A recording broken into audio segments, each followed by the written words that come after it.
Maintenant, on a des éléments solides, robustes pour essayer par exemple de reconstituer la forme du cerveau des Néandertaliens. Des chercheurs français ont réussi à décrypter le lien entre notre cerveau et les empreintes qu'il laisse sur notre endocrâne, la surface interne du crâne. Publiée dans le Journal of Anatomy, cette découverte va permettre de déchiffrer les fossiles crâniens préhistoriques, notamment ceux des hommes de Néandertal, pour mieux comprendre leur cerveau qui, lui, n'existe plus.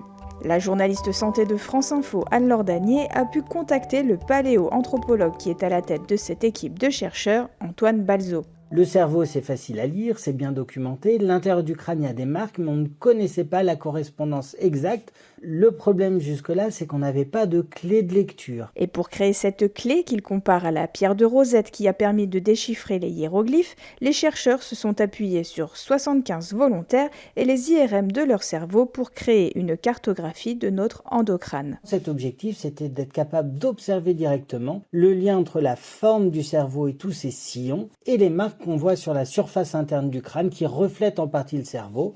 Maintenant, on a des éléments solides, robustes pour essayer par exemple de reconstituer la forme du cerveau des Néandertaliens. L'enjeu est désormais d'en savoir plus sur nos ancêtres. C'est d'être capable de voir les variations anatomiques au cours de l'évolution humaine et de repérer quand se mettent en place les particularités du cerveau qui correspondent chez nous au langage, à la latéralité manuelle, à l'usage des mains pour comprendre quand et comment ces capacités sont mises en place au cours de l'évolution humaine.